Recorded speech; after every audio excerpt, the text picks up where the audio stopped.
Hi friends, welcome back to my YouTube channel.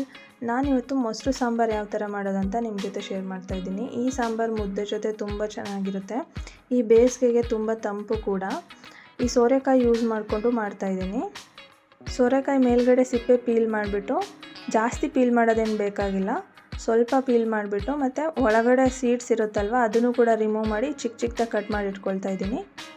ಸೋರೆಕಾಯಿ ಆದಷ್ಟು ಎಳೆ ಸೋರೆಕಾಯಿ ತೊಗೊಳ್ಳಿ, ಬಲ್ತಿರೋ ಸೋರೆಕಾಯಿ ತೊಗೊಂಡ್ರೆ ಚೆನ್ನಾಗಾಗಲ್ಲ ಸಾಂಬಾರು. ಸೋರೆಕಾಯಿ ತಿನ್ನೋದ್ರಿಂದ ಹಾರ್ಟ್ ಹೆಲ್ತ್ ಮತ್ತು ಲಿವರ್ ಹೆಲ್ತ್ಗೆ ತುಂಬ ಒಳ್ಳೆಯದು. ನಮ್ಮ ಬಾಡಿ ಹೈಡ್ರೇಟೆಡಾಗಿ ಇಡೋಕ್ಕೂ ಹೆಲ್ಪ್ ಆಗುತ್ತೆ ಇದು. ಈ ಸಮ್ಮರಲ್ಲಂತೂ ಇದನ್ನು ಜಾಸ್ತಿ ಯೂಸ್ ಮಾಡಿ. ಆದಷ್ಟು ಎಳೆ ಸೋರೆಕಾಯಿ ತೊಗೊಂಡು ಯೂಸ್ ಮಾಡಿ, ತುಂಬ ಒಳ್ಳೆಯದು. ನೋಡಿ, ನಾನೆಲ್ಲ ಈ ಥರ ಚಿಕ್ಕ ಚಿಕ್ಕದಾಗಿ ಕಟ್ ಮಾಡಿ ನೀರಲ್ಲಿ ಹಾಕ್ಕೊಂಡಿದ್ದೀನಿ. ಅದನ್ನು ಚೆನ್ನಾಗಿ ವಾಶ್ ಮಾಡಿ ಇವಾಗ ಕುಕ್ಕರ್ಗೆ ಹಾಕ್ಕೊಳ್ತಾ ಇದ್ದೀನಿ. ಇದು ಕುಕ್ಕರ್ಗೆ ಹಾಕ್ದೇ ಪಾತ್ರೆಯಲ್ಲಿ ಕೂಡ ಬೇಯಿಸ್ಕೊಳ್ಬೋದು. ಒಂದು 10 ಮಿನಿಟ್ಸಲ್ಲೇ ಬೇಯುತ್ತೆ. ಕುಕ್ಕರಲ್ಲಾದರೆ 1 ವಿಷಲ್ ಬೇಯಿಸ್ಕೊಂಡ್ರೆ ಸಾಕು. ನೋಡಿ, ಇವಾಗ ಅದು ಮುಳುಗೋವಷ್ಟು ನೀರು ಹಾಕ್ತಿದ್ದೀನಿ. 1 ಗ್ಲಾಸಷ್ಟು ನೀರು ಹಾಕಿ ಸ್ವಲ್ಪ ಉಪ್ಪು ಹಾಕಿ 1 ವಿಷಲ್ ಕೂಗಿಸ್ಕೊಳ್ತೀನಿ.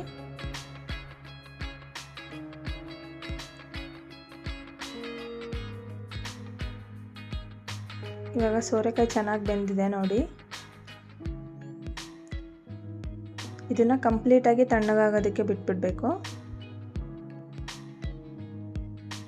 ಇವಾಗ ಒಂದು ಕಡಾಯಿ ಇಟ್ಕೊಂಡು ಸ್ವಲ್ಪ ಶೇಂಗಾ ಬೀಜ ಹಾಕ್ಕೊಂಡು ಅದನ್ನು ಫ್ರೈ ಮಾಡ್ಕೊಳ್ತಾ ಇದ್ದೀನಿ. 1/2 ಬೌಲಷ್ಟು ಇಲ್ಲಿ ಶೇಂಗಾ ಬೀಜ ತೊಗೊಂಡಿದ್ದೀನಿ. ಅದನ್ನು ಚೆನ್ನಾಗಿ ಫ್ರೈ ಮಾಡ್ಕೊಳ್ತಾ ಇದ್ದೀನಿ ಮೀಡಿಯಮ್ ಫ್ಲೇಮಲ್ಲೇ ಇಟ್ಕೊಂಡು. ನೋಡಿ, ಈ ಥರ ಫ್ರೈ ಆದಮೇಲೆ ಇದನ್ನು ಬೌಲ್ಗೆ ಟ್ರಾನ್ಸ್ಫರ್ ಮಾಡ್ಕೊಳ್ತಾ ಇದ್ದೀನಿ. ಇವಾಗ ಖಾರಕ್ಕೆ ಎಷ್ಟು ಬೇಕೋ ಅಷ್ಟು ಹಸಿರು ಮೆಣಸಿನ್ಕಾಯಿ ತೊಗೊಂಡಿದ್ದೀನಿ. ನಾನಿಲ್ಲಿ 6ರಿಂದ 7 ಮೆಣಸಿನ್ಕಾಯಿ ತೊಗೊಂಡಿದ್ದೀನಿ. ನಿಮಗೆ ಖಾರಕ್ಕೆ ಎಷ್ಟು ಬೇಕೋ ಅಷ್ಟು ತೊಗೊಳ್ಳಿ. ಅದನ್ನು ಕೂಡ ಚೆನ್ನಾಗಿ ಫ್ರೈ ಮಾಡ್ಕೊಳ್ಬೇಕು.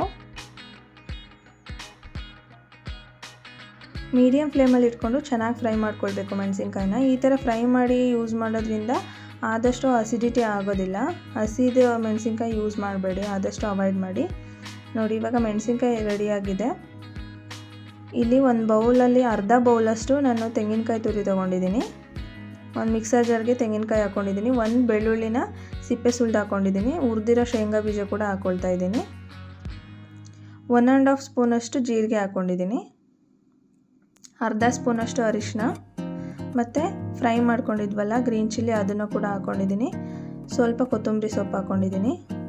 ಇದನ್ನು ಸ್ವಲ್ಪ ನೀರು ಹಾಕ್ಕೊಂಡು ಇವಾಗ ಫೈನ್ ಪೇಸ್ಟ್ ಮಾಡ್ಕೊಳ್ಬೇಕು. ತರ್ತರಿಯಾಗಿ ರುಬ್ಕೊಳ್ಬೇಡಿ, ಚೆನ್ನಾಗಾಗಲ್ಲ ಸಾಂಬಾರು. ನೀಟಾಗಿ ಸ್ಮೂತ್ ಪೇಸ್ಟ್ ಮಾಡ್ಕೊಳ್ಬೇಕು. ನೋಡಿ, ಈ ಥರ ಮಾಡಿಕೊಂಡ್ರೆ, ಗ್ರೈಂಡ್ ಮಾಡಿಕೊಂಡ್ರೆ ಸಾಂಬಾರು ಚೆನ್ನಾಗಿ ಬರುತ್ತೆ. ಇವಾಗ ಒಗ್ಗರಣೆ ಹಾಕ್ಕೊಳ್ಳೋದಕ್ಕೆ ಒಂದು ಕಡಾಯಿ ಇಟ್ಕೊಂಡಿದ್ದೀನಿ. ಅದಕ್ಕೆ 2ರಿಂದ 3 ಸ್ಪೂನ್ ಆಯಿಲ್ ಹಾಕ್ಕೊಂಡಿದ್ದೀನಿ. ಸಾಸಿವೆ ಹಾಕ್ಕೊಳ್ತಾ ಇದ್ದೀನಿ. ಸಾಸಿವೆ ಸ್ವಲ್ಪ ಸಿಡಿಯೋಕ್ಕೆ ಸ್ಟಾರ್ಟ್ ಆದಮೇಲೆ ಈರುಳ್ಳಿ ಮತ್ತು ಕರಿಬೇವು ಹಾಕ್ಕೊಂಡಿದ್ದೀನಿ. ಒಂದು ಮೀಡಿಯಮ್ ಸೈಜ್ ಈರುಳ್ಳಿ ಕಟ್ ಮಾಡಿ ಇಟ್ಕೊಂಡಿದ್ದೀನಿ ನಾನಿಲ್ಲಿ. ಈರುಳ್ಳಿ ಸ್ವಲ್ಪ ಟ್ರಾನ್ಸ್ಪರೆಂಟ್ ಆಗೋವರೆಗೂ ಫ್ರೈ ಮಾಡ್ಕೊಳ್ಬೇಕು.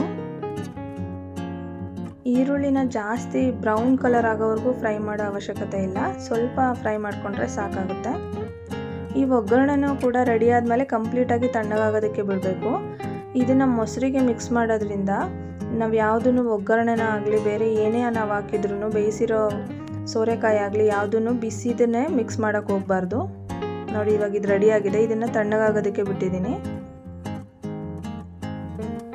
ಇವಾಗ 1/2 ಲೀಟರ್ ಕರ್ಡ್ ತೊಗೊಂಡಿದ್ದೀನಿ. ಅದಕ್ಕೆ ನಾವೇನು ಗ್ರೈಂಡ್ ಮಾಡ್ಕೊಂಡಿದ್ವಲ್ಲ ಅದನ್ನು ಇದಕ್ಕೆ ಮಿಕ್ಸ್ ಮಾಡ್ಕೊಳ್ತಿದ್ದೀನಿ. ನಿಮಗೆ ಕನ್ಸಿಸ್ಟೆನ್ಸಿ ಎಷ್ಟಕ್ಕೆ ಬೇಕೋ ಅಷ್ಟು ನೀರು ಹಾಕ್ಕೊಂಡು ಮಿಕ್ಸ್ ಮಾಡ್ಕೊಳ್ಬೋದು. ಆದರೆ ಜಾಸ್ತಿ ನೀರು ಥರನೂ ಮಾಡಬೇಡಿ, ತುಂಬ ಗಟ್ಟಿಯಾಗೂ ಮಾಡಿದ್ರೂ ಚೆನ್ನಾಗಿರೋದಿಲ್ಲ. ಹಾಗಂತ ಕಂಪ್ಲೀಟಾಗಿ ಜಾಸ್ತಿ ನೀರು ಹಾಕಿದರೆ ಮೊಸರು ಸಾಂಬಾರು ಅಷ್ಟು ಚೆನ್ನಾಗಿ ಬರೋದಿಲ್ಲ. ಸ್ವಲ್ಪ ಸ್ವಲ್ಪನೇ ನೀರು ಹಾಕ್ಕೊಂಡು ಕನ್ಸಿಸ್ಟೆನ್ಸಿ ಅಡ್ಜಸ್ಟ್ ಮಾಡ್ಕೊಳ್ಬೇಕು. ಇವಾಗ ಸೋರೆಕಾಯಿ ಕೂಡ ತಣ್ಣಗಾಗಿದೆ, ಅದನ್ನು ಕೂಡ ಹಾಕ್ಕೊಳ್ತಾ ಇದ್ದೀನಿ.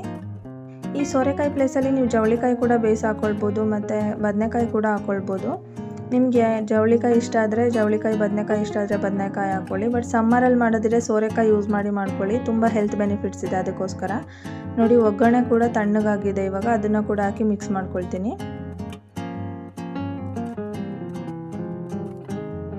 ಇದನ್ನು ಮಿಕ್ಸ್ ಮಾಡಿಬಿಟ್ಟು ಇವಾಗ ಟೇಸ್ಟ್ ನೋಡಿಬಿಟ್ಟು ಇನ್ನೊಂದು ಸ್ವಲ್ಪ ಉಪ್ಪು ಹಾಕ್ಕೊಳ್ತಾ ಇದ್ದೀನಿ. ಮತ್ತು ಚಿಕ್ಕ ಚಿಕ್ಕದಾಗಿ ಕಟ್ ಮಾಡಿ ಇಟ್ಕೊಂಡಿರೋ ಕೊತ್ತಂಬರಿ ಸೊಪ್ಪು ಹಾಕ್ಕೊಂಡು ಮಿಕ್ಸ್ ಮಾಡಿದ್ರೆ ಮುಗೀತು, ಸಾಂಬಾರು ರೆಡಿ.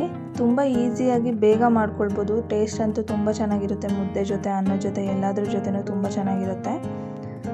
ಅದರಲ್ಲೂ ಮುದ್ದೆ ಇಷ್ಟಪಟ್ಟು ಊಟ ಮಾಡೋರಾದರೆ ಈ ಸಾಂಬಾರು ಒಂದ್ಸಲ ಟ್ರೈ ಮಾಡಿ ನೋಡಿ. ಈ ಸಮ್ಮರಲ್ಲಿ ತುಂಬ ಚೆನ್ನಾಗಿರುತ್ತೆ.